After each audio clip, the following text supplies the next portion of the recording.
First of all, happy late New Year. I know it's super late for that, as that we are going into February next week.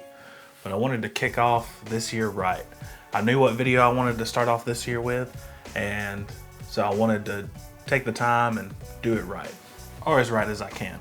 So, as you saw in the title, the name of this video is 10 Times I Wrecked My Mustang. Now, it's not completely true. They're not all technically wrecks, so I'm going to say 10 times my Mustang wrecked. Well, it really wasn't like wrecks.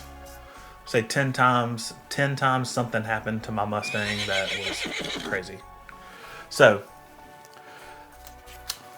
the year was 2007, and old Matty boy here was 18 years old and was graduating high school and needed something to go to college. Needed something practical.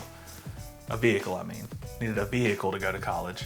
I needed something practical. Something good on gas, something safe, something that wouldn't turn a lot of heads, that sort of thing. Of course, what did I get? A 1995 5.0 Mustang GT. Now, I don't want to brag, but I thought this car was the bee's knees.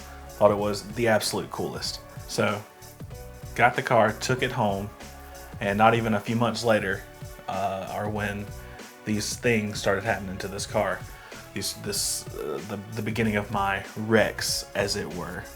So, I enlisted the help of some of my old Hot Wheels toys.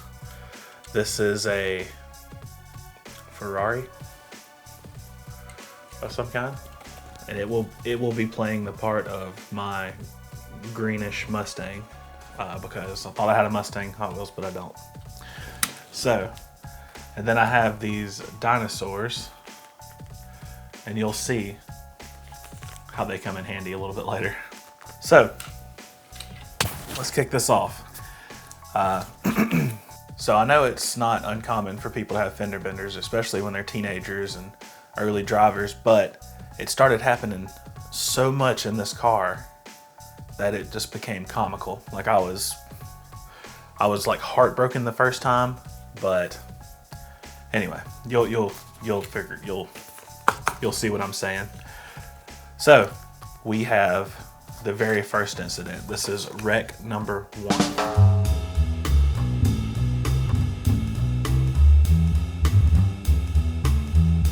I grew up in a very rural place. It was a few months after getting the car. I'm cruising on the way to my buddy's house, and then I'm not even off the road, my main road to my house, and didn't even get a chance to let off the gas, let alone hit the brakes. So I'm cruising, I'm coming around the curve, coming down a hill, it's dark, and then a bam, I hit a deer. And of course I panic at 18 years old and slam the brakes, and I end up skidding across the road opposite of the side that I hit the deer. The deer came from my right, skid across the left, nearly hitting a light pole. And it was terrifying, and it messed up the Mustang and broke my headlights, broke the grill in the front of the car. And it was very sad and upset me big time. But you know what? I wasn't going to let that hold me back. Which this leads to the second wreck.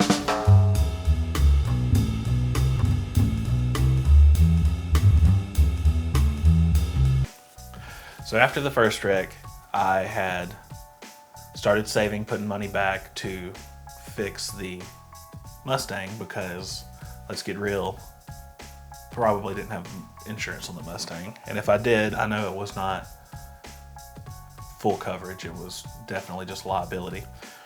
So I'm partying over at a buddy of mine's house. We're probably kicking back, playing some N64. No, it's probably PS2 at that point, maybe PS3. Anyway, we're playing some Madden, eating some fruit roll-ups, and then my friend's sister comes in. She had backed into my car. So, let's rewind a little bit. When I had just had this accident a few months, maybe even weeks earlier, where I had hit this deer with my Mustang. So my buddy had a large backyard, and it was, dirt, had a basketball goal in the corner. So what I typically did with my Mustang, in fear of people backing into my car, is I parked it out away from all the other cars as far as I could, nearly under the basketball goal. And this became my parking spot whenever I was visiting this particular friend. But lo and behold, it did not work. My friend's sister still managed to back into it, hit just behind the driver's side rear tire. So yeah, that was wreck number 2. So you can imagine, I'm pretty upset at this point. Pretty heartbroken over the car, but I'm not letting it get me down.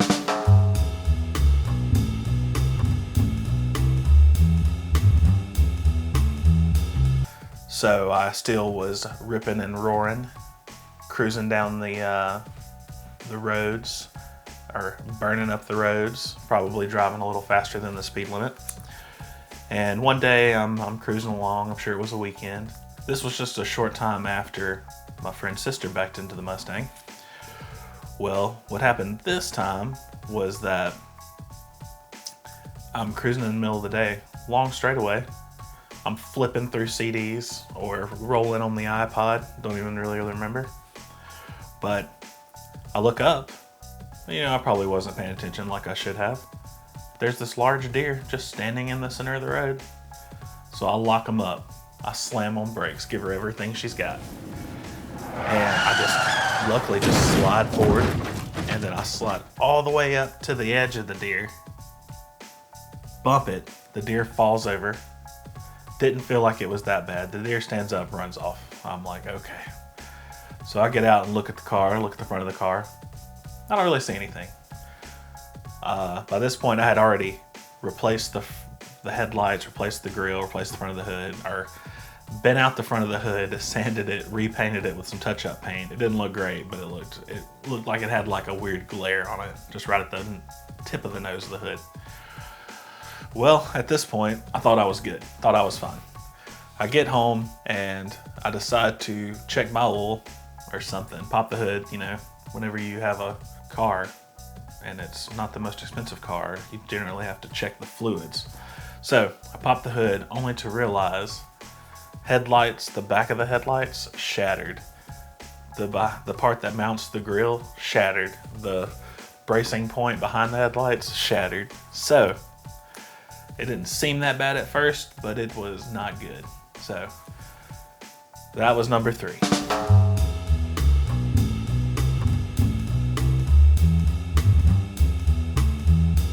I save up, end up ordering a second set of headlights. And I'm thinking to myself, as long as I drive careful, no more wildlife. Wreck number 4 doesn't involve wildlife, but what it does involve is another sister. My mom lived at the end of the cul-de-sac at this point, and I was in college, so I'm parked around the cul-de-sac, kind of cool, just whipped in, because the Mustang was not great at climbing hills, and she had a little bit of a bank leading up into the yard, up into the driveway.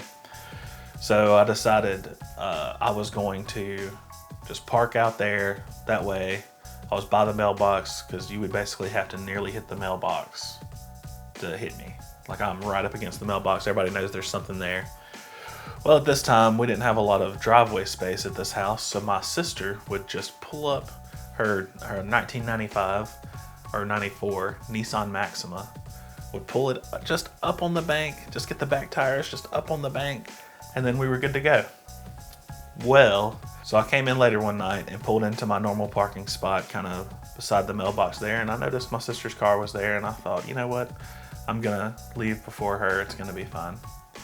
I don't remember all the specifics, but let's just say I woke up to my sister beating on the front door because she could not get herself together enough to get the key in the door, because she was so upset because she had backed her Maxima into the front of my Mustang.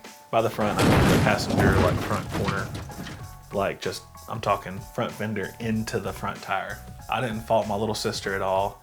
She had had several fender benders of her own in this car, so it was my fault. I should have, made a little more room between the two cars. But that was accident number 4.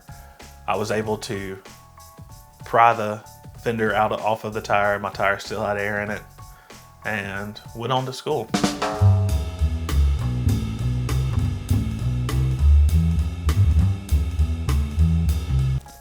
So accident number 5 also deals with my genius parking spot beside the mailbox. So while parking there and doing my best to stay as far away from where my sister parked, one day I went out to realize that my driver's side door had a pretty good little dent in it. And I was curious about how that happened. Really had no idea.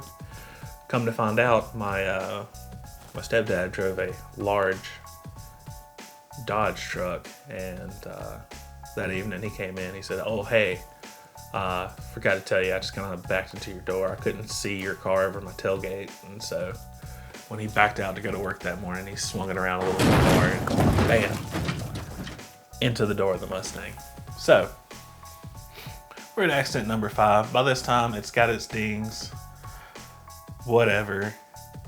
I'm still taking care of it. I'm still proud of it. This thing was loud. It was fast.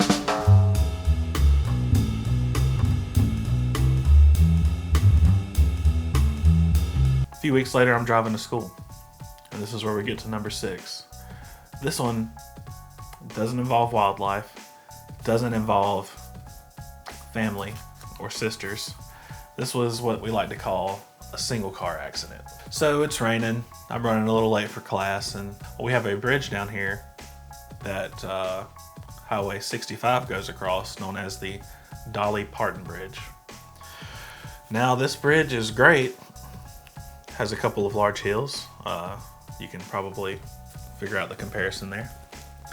And one reason I loved this bridge so much is because it really wasn't very practical or safe for law enforcement to set up on this bridge.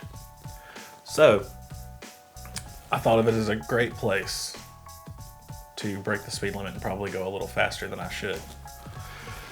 So I'm cruising to class one day. So I'm in the left lane. I pass some people. I'm up kind of running by myself. And all of a sudden I realize I'm starting to drift to the right. And I'm thinking, no big deal. Cut the wheel to the left, get back in my lane. Then I realized I had my wheel all the way left and I was still going right. So you can imagine I started to panic pretty bad. I don't think I was screaming or anything, but I pretty much decided that I was probably going to die on this bridge. So I did what any sane person would do. I slammed the brakes. This did not help the situation. It only felt like I was going faster. So I slam into the right side of the bridge, which has a large cement guardrails. And not gonna lie to you, I just closed my eyes because when you're running about 70 miles an hour and hitting a bridge, it's pretty scary. So as I ride with my car along the side of this bridge, I finally come to a stop. And then I got out, checked the car, and you will never believe what I saw. Couldn't see a single spot of damage. So, trying to be sensible and trying to be safe, I jumped back in the car, went on to class. Well, when I get out of class, I'm walking back to the car, and I'm thinking, the whole time I'm trying to figure it out. How did this happen where I hit the side of this bridge and nothing happened to the car? So, and then that's when I saw it. I had cut my wheels all the way to the left, and while doing that, I had some pretty wide Cobra wheels on the Mustang. I rammed the side and my wheel caught the bridge. That's how straight on I was when I hit the side. And I had basically just grinded off a good little bit of the rim, therefore not hurting the car at all.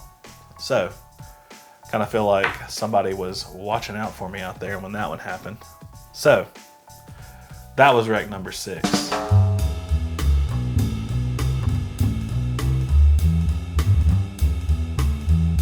At this point, I've hit deer, people have backed into me, I've hit a bridge. Well, at this point, I'm thinking, you know, I'm still proud of this car.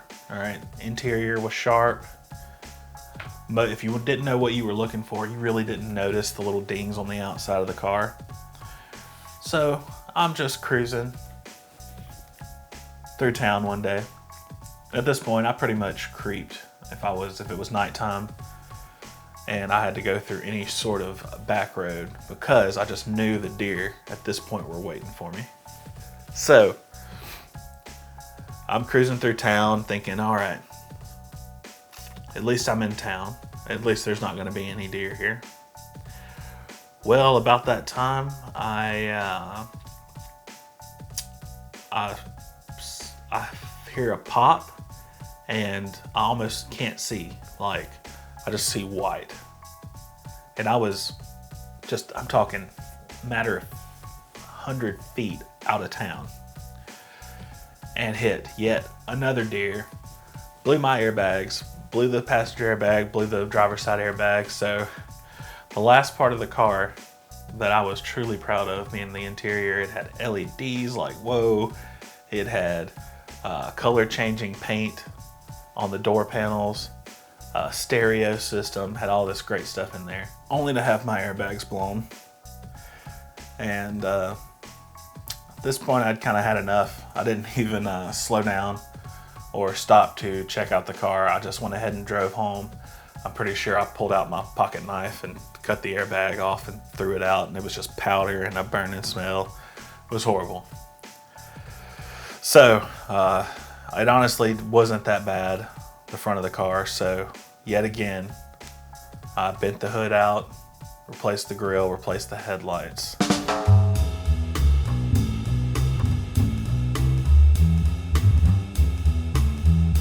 I was almost ready to pack this guy in, but I said, you know what? I'm just gonna keep rolling this car, keep being cool and loud, because you know what? If it had dings all over it, deer just ran to it like some kind of crazed, I don't know, Black Friday shopper, some kind of crazed bug zapper type situation. You know what? It was reliable. It got me from point A to point B. Well, that leads to number 8. I'm coming through downtown one day, downtown Mobile that is, and was coming up 165 and got to a red light, and noticed when I went to pull from the red light, this car was an automatic, but when I went to pull away, it would not go in gear. So I put it in park and then put it back in drive, and would not go in gear. So I just give it a little gas, then I hear a loud pop and it goes in gear. Well, then I made it about 10 feet and hear another pop, and she never went in gear again. Till we took it to the shop, and it sat for, I'm gonna say, north of 4 months to get the transmission fixed. But I did. Got the transmission fixed, got it back on the road.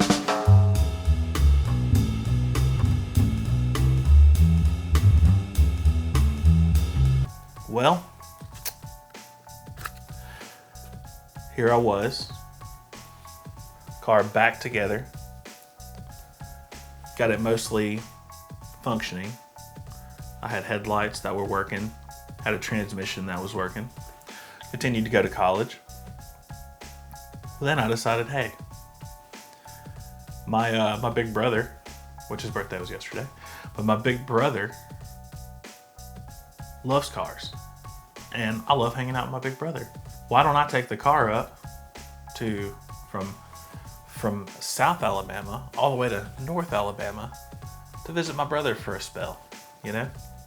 Just cruise right up and check him out. go up there, and basically this trip is kind of the number 9, because I make it up there, and I remember racing a Honda Civic on the interstate on the way up there and pretty much getting smoked. But you know, they say about Honda Civics with laptops in the car. This guy had a full roll cage and everything, but I get all the way up there, I get off on the exit, and it starts raining. Now, I know what you're thinking. I probably hit another bridge / deer / family member, but I didn't. I would go on to hear a very loud pop, and my windshield wipers hit each other. So, here I am in some pretty heavy rain with no working windshield wipers. Luckily, I just got off the interstate, so I basically had to Ace Ventura it, and kind of stick my head out the window and, you know, just get to my brother's house. So we get there, I visit my brother, hang out with my nephew, have a great time. So my brother jumps out there with me, helps me fix the motor. I just stripped some kind of gears in the windshield wiper motor. So I'm thinking, nothing else could go wrong. That was just such a crazy thing. So I'm driving back on the way back to South Alabama. I get about halfway. I look down. Temperature ain't doing so hot. Then I proceed to see a lot of smoke. And I end up pulled over at a Stuckey's. And my temperature was really high. So I was probably, let's say it's probably a 6-7 hour drive. And I was about 3 hours away, so I was dead between South Alabama and North Alabama. So of course everyone was at work, and here I am, 18 years old, stuck between the two places where I have family. And so I ended up sitting at this gas station 8 hours, but I didn't just sit. I tried to get the thing going. I kept filling it up with water, cranking it up just to let it run hot again. Come to find out, I needed a thermostat, but I wasn't priming the lines, and it's really good to get coolant throughout your whole entire cooling system, or it will run hot. My brother ended up coming down with a trailer, went back up North Alabama, put the thermostat in the car, got it fixed up, then finally made it home. So, that was number 9, the happening of number 9, which leads me, if you made it this far, I appreciate it. This is number 10.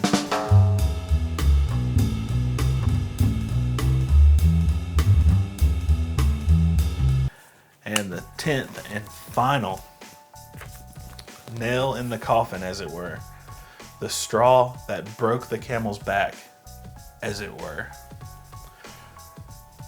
was, you guessed it, one more dang deer.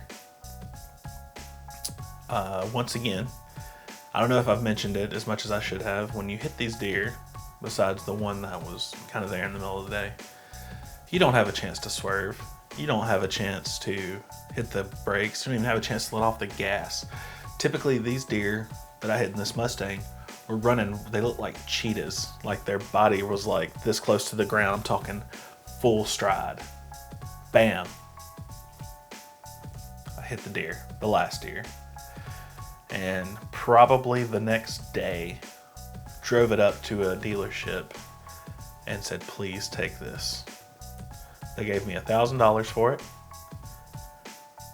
with it all smashed up. I pulled out my stereo system, my LED lights, and never looked back. Traded it in on an SUV. And that was the last time I had a really cool, sporty type car, until several years later when I got the 3000 GT.